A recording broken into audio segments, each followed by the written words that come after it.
guys, I'm Kerry. Welcome to my channel Get Grammarous, where you learn English without the headaches. The abbreviations e.g.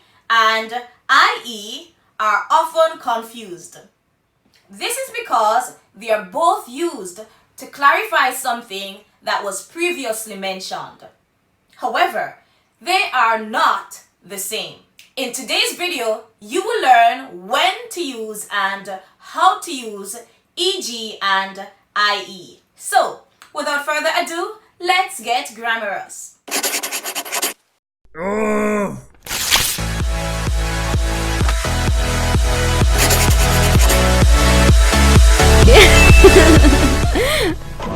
The abbreviation e.g. is from the Latin exempli gratia. It is the customary abbreviation for example. e.g. is used to provide an example.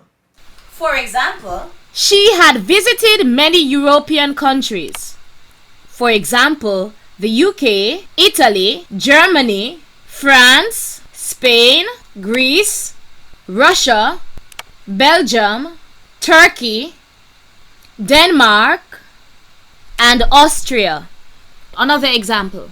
He was going to paint the room in bright colors. For example, blue, green, yellow, and red.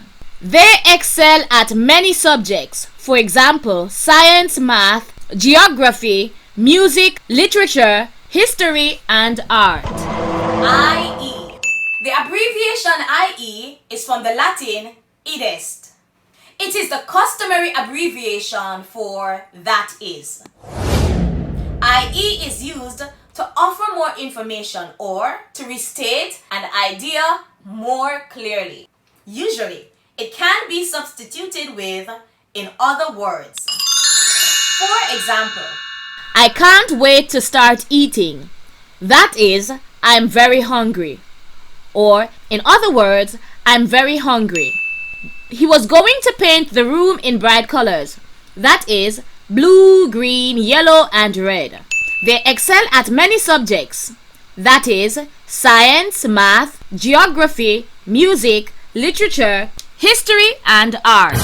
Let's practice. Try to beat the timer. Decide if the usage of e.g. is correct.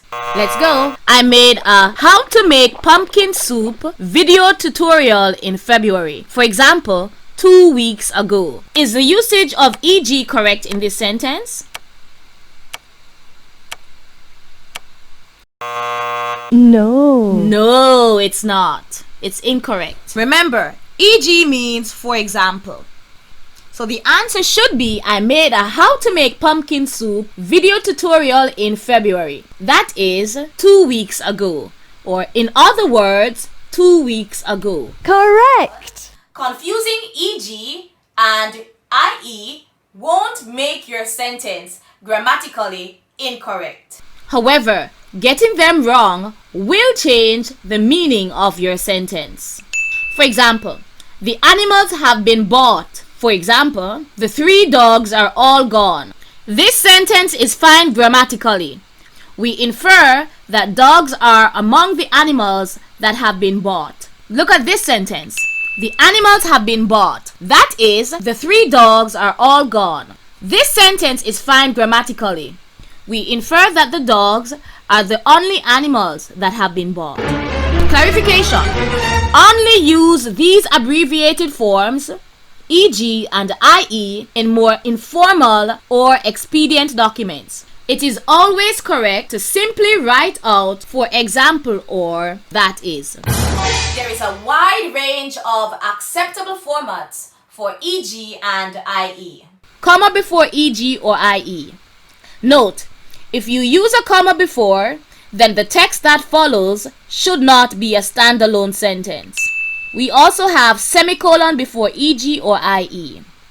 Note, a semicolon is appropriate when the text that follows is a standalone sentence. Brackets with e.g. or i.e. A new sentence with e.g. or i.e. Comma or no comma. Though it is usual to follow e.g. or i.e. with a comma, it is not a requirement. Both conventions are acceptable. However, the golden rule is to be consistent. Periods or no periods. It is usual to see periods, in other words, full stops, with e.g. and i.e. However, the abbreviations can be written without periods. Again, the golden rule is to be consistent.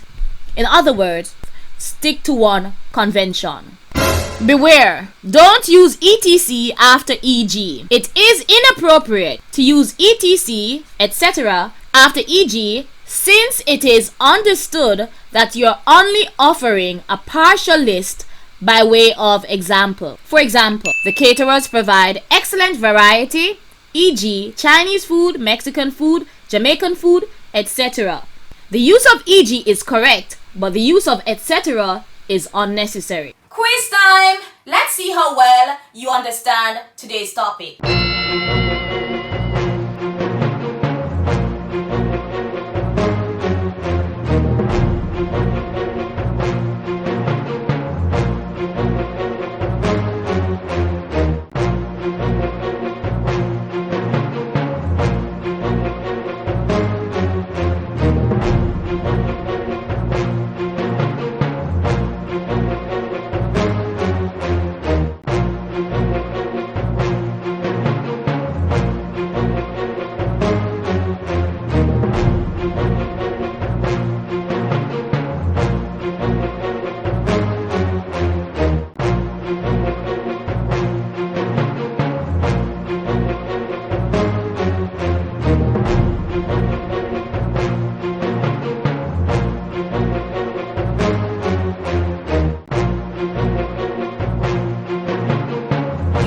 And here are the correct answers.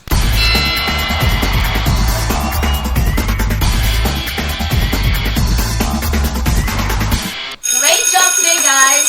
I hope you learned something new. Like, subscribe, and share, and I'll see you in the next video. Until then, it's Kerry reminding you to stay grammarous. Bye, bye, bye. Mwah!